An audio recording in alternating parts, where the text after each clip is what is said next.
네, 오늘 정부와 새누리당이 당정 협의를 열고 휴대전화 요금 전면 개편 논의를 했습니다. 이동통신 3사의 요금제를 데이터 중심으로 전환하겠다는 얘긴데요. 이를 계기로 서민 가게에 큰 부담이 되고 있는 통신비, 과연 절감될 수 있을지 궁금해집니다. 단말기 유통구조 개선법, 줄여서 단통법 이렇게 부르는데요. 이때처럼 또 호갱님이 되는 것은 아닌가 걱정되기도 합니다. 이해관 통신공공성 시민포럼 대표와 이야기 나눠보겠습니다. 이 대표님 안녕하세요. 네, 안녕하세요. 네, 이 교육비, 주거비, 의료비와 함께 통신비가 서민 가게에 큰 부담으로 작용하고 있는 게 현실인데요. 실제로 4인 가족을 기준으로 했을 때 통신비 어느 정도 지출 부담이 나오고 있습니까?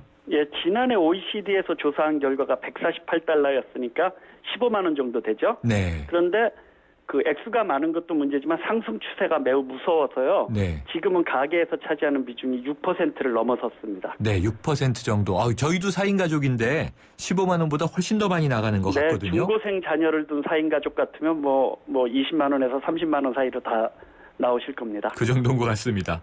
자, 이 KT와 LG U+가 데이터 중심 요금제를 출시한 데 이어서 국내 최대 가입자를 보유한 SK텔레콤도 데이터 중심 요금제를 출시했다. 이렇게 얘기가 되는데 네. 기존 요금제와 어떻게 다른지 청취자분들께 좀 설명 부탁드립니다. 예, 기존에 이제 스마트폰 사용하시면서 요금제를 결정하실 때는 세 가지 요소를 다 고려하셨어야죠. 음성 통화, 문자 보내는 거, 데이터. 네. 그런데 이제 대부분 데이터를 기준으로 사용하시기 때문에 사실은 요금제에 허용된 전화 통화 같은 거를 다 채우질 못합니다. 뭐 예컨대 150분을 사용할 수 있는데 네. 뭐 한 30분 사용하고 말았다든가 이런 이제 일들이 많이 발생했죠. 네. 그런데 이제 데이터 중심 요금제는 데이터 하나만 기준으로 요금을 선택하면 되고 그에 따라서 이제 뭐 요금제에 따라서 약간 다르긴 합니다만 통화료나 문자 메시지는 이제 무료 이렇게 네. 설계가 된 거죠. 그렇군요.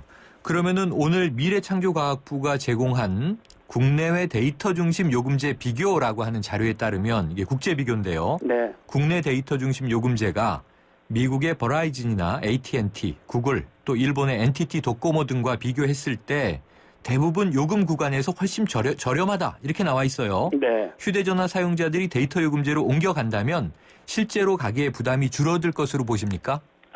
약간의 뭐 효과는 있는데 지금 언론에서 혹은 정치인권에서 얘기하는 것처럼 큰 효과가 있는 건 아주 제한될 것 같습니다. 네. 예컨대 택배 기사분들이시라든가 뭐 대리 기사분들처럼 음성을 많이 사용하시는 분들은 네. 요금제를 옮겨가면 제법 절약이 많이 될 텐데요. 네. 기존에 이제 그 사용하시던 분들 같으면 큰 차이는 발생할 것 같지 않습니다. 일반 사용자들에게 큰 체감 효과는 없을 것 같다. 네. 이렇게 전망해 주셨는데요. 자, 정부와 새누리당이 오늘 오전 당정 협의를 가졌습니다. 유무선 음성 통화를 2만 원대에 무제한으로 쓸 수 있는 내용의 가계통신비 경감 대책 이렇게 발표가 됐는데요. 이거 어떻게 보십니까? 예, 뭐 이미 이제 통신 3사가 발표한 거를 이제 특히 SK텔레콤은 인가를 받아야 되는 사업자니까 네. 이제 한번 인가하면서 발표한 것이고요. 이 자체로는 어쨌든 통신비 인하가 사회적 이 합의 비슷한 것이다라는 걸 확인했다는 점에서 의미가 있다 이렇게 네. 생각합니다.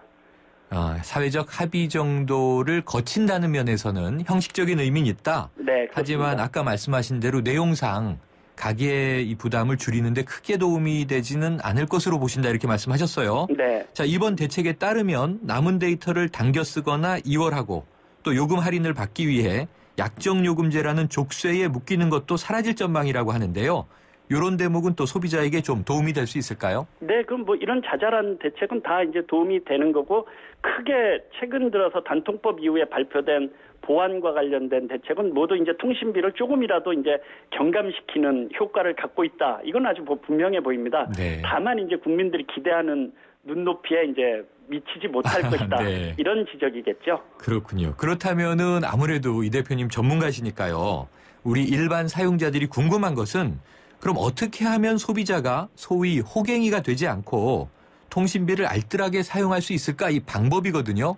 어떤 좀 묘수가 있겠습니까? 이건 뭐 다른 방법이 없고요. 자기가 사용하는 그 데이터량 이런 거를 체크해서 그에 이제 상응하는 요금제에 가입하는 것이 호갱을 면하는 뭐 하나밖에 없는 방법입니다. 사실은 지금까지 단통법 이전에는 뭐 고가 단말기를 사용하면 고가 요금제를 사용하면 단말기 보조금을 뭐 더 주겠다. 이런 네. 식으로 해서 자기가 사실상 사용하는 것보다 비싼 요금제를 쓰게 유도하는 이런 게 문제가 됐고요. 네. 단통법 이후에도 소비자 선택권을 음성, 문자, 데이터 한꺼번에 묶어갖고 요금제를 선택함으로 인해 갖고 나는 음성은 별로 안 쓰고 데이터만 사용하는데라든가 그 반대 케이스라든가 이런 경우에 선택할 수 있는 방법이 별로 없었기 때문에 네. 사실은 이제 고가 요금제에 많이들 가입하셨던 거잖아요. 네. 근데 이제 그런 것들이 바로 잡혀가는 과정에 있다 이렇게 보시면 될 것 같고 네. 그런 면에서 호갱이 안 되시려면 자기가 사용하는 데이터량 정도를 좀 체크해서 그에 맞는 요금제에 가입하시는 게 제일 합리적일 것 같습니다. 네. 그럼 요금제는 다양해지고 있으니까 자신의 이 사용 유형을 잘 스스로 분석해서 네, 자신에게 도움이 되는 요금제를 선택해야 한다. 이런 말씀 주셨고요. 자, 최양희 미래부 장관. 데이터 중심 요금제를 도입할 수 있게 된 것은 국내 이동통신사가 단통법 시행 결과를 토대로 해서 마케팅 비용 절감을 이뤄냈고 이로 인한 서비스 요금 경쟁의 가능성을 확인했기 때문이다. 해서 결국 이제 단통법을 좀 추켜 세운 분위기였죠. 네. 이 의견에 대해서 어떻게 보십니까? 네, 일단 뭐 마케팅 비용이 많이 줄어들었다는 건 1, 4분기 실적 발표에서도 뭐 확인이 되는 사실입니다. 네. 3, 4의 영업이익이 지난해랑 비교해서 1, 4분기에 1.8배 증가했습니다. 그러니까 2배 가까이 증가했죠. 네. 반면에 마케팅비는 줄었거든요. 네. 그러니까 이제 당연히 이익을 많이 남긴 건데 이런 것들이 이제 요금이나 경쟁으로 과거에는 단통법 이전엔 불법 보조금 경쟁으로 가갔고 어떤 네. 사람들은 최신 폰을 공짜로 산 반면 어떤 사람은 100만 원 주고 사는 이런 불합리한 게 있었지 않습니까? 그렇죠. 이런 게 이제 이번 데이터 요금제 출시 이런 것들을 통해서 요금이나 경쟁 이런 방향으로 좀 갔으면 좋겠고 뭐 그런 거에 좀 의미 있는 출발이다 이런 거는 뭐 인정할 수 있을 것 같습니다. 네, 앞으로 더 많이 가야 된다. 그런 네, 그렇죠. 의미에서 정치권에서 지금 나온 이야기를 보면요. 그러니까 야당의 우상호 의원이 통신요금은 더 내릴 여지가 있다. 이런 발언을 했는데 이거 사실이라고 보세요? 그럼요. 지금 지난해 1, 4분기만 해도 통신 3사가 거둔 이득이 영업이익이 8,700억을 넘거든요. 네. 이건 좀 약간 너무 편중된 것이다. 이런 지적을 바로 기업들이 마땅하죠. 이득을 너무 많이 취하고 있다. 네. 네. 소비자 입장에서는 더 내릴 여지가 있다. 그럼 정부가 더 노력을 해야 되겠군요. 네. 자, 단통법이 시행 6개월이 됐습니다. 그런데 여전히 단통법을 비웃듯 불법 보조금이 성행하고 있기도 한데요. 단통법 6개월을 전문가 입장에서 어떻게 평가하시겠습니까? 예, 뭐 불법 보조금 여전히 이제 성행하고 있는 건 사실인데 앞으로는 이번 데이터 요금제 출시를 계기로 좀 정말 통신비 인하 경쟁으로 좀 갔으면 하는 바람이고요. 네. 특히 정부 당국이나 정치권에서 찔끔찔끔한 대책 말고 네. 일관되게 지금 국민들이 요구하고 소비자 단체들이 요구하는 기본 요금 11,000원 인하 폐지 네. 이거는 좀 굵직한 정책을 냈으면 좋겠습니다. 특히 기본 요금은 많은 분들이 이제 정액 요금제 이후 없어진 걸로 아는데 다 지금 내시는 요금제 11,000원 정도 녹아들어 있거든요. 그리고 이 기본 요금은 과거에 망을 까는데 많은 비용이 필요하기 때문에 이런 요금제가 필요했던 건데 이제는 뭐 우리나라가 세계에서 가장 우수한 통신망을 갖고 있는 나라가 된 만큼 네. 더 이상 통신사들이 걷어들일 아무런 명분이 없습니다. 그런 면에서 좀 정치권이나 이 단통법을 추진한 정부에서나 좀 더 분명하게 기본요금 폐지 이런 정말 국민들이 통신비가 줄어들었구나 하고 느낄 수 있는 정책을 추진했으면 하는 바람입니다. 네, 오늘 뭐 이 대표님 말씀에 청취자분들 대공감이실 것 같은데요. 네. 찔끔찔끔하지 말고 굵직하고 화끈하게 해달라 이런 네, 요구셨습니다. 뭐 사용자들 마음이 다 같죠.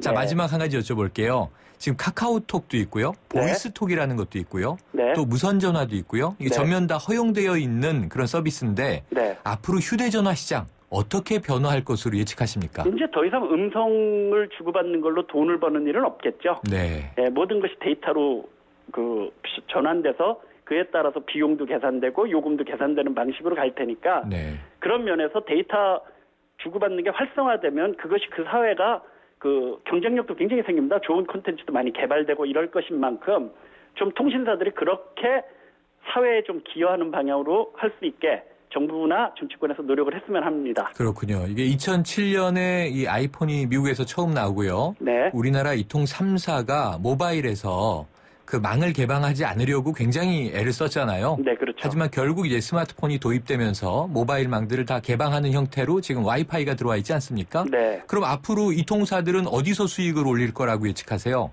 이제 통신으로 돈을 버는 시대는 많이 이제 좀 저물어 가고 있는 게 세계적 추세거든요. 다른 나라도 마찬가지고요. 네. 사실은 이동통신사들이 망을 가지고 돈을 벌 게 아니라 그 망에서 왔다 갔다 하는 데이터나 컨텐츠나 네. 이런 것들을 잘 활용해서 새로운 비즈니스 모델을 혁신적으로 만들려고 노력을 해야 되는데 우리 사회는 지금 너무 이제 망을 갖고 있으면 쉽게 돈을 벌기 때문에 네. 어쩐 면에서 뒤처지게 되는 이런 결과도 가져왔다 이렇게 생각하기 때문에 차제에 망을 갖고 있는 사업자들이 이걸 돈벌이 수단이 아니라 네. 거꾸로 사회가 혁신되는 그리고 거기서 우리가 망을 갖고 있었기 때문에 더 많은 기회를 잡을 수 있다 이런 자신감을 갖고 좀 네. 비즈니스를 했으면 하는 바람입니다. 알겠습니다. 그러니까 이제 이 망은 공공재다. 미래의 산업 구조를 대비하라 이런 말씀이셨는데요. 네. 오늘 말씀 감사합니다. 네, 고맙습니다. 이해관 통신공공성 시민포럼 대표였습니다.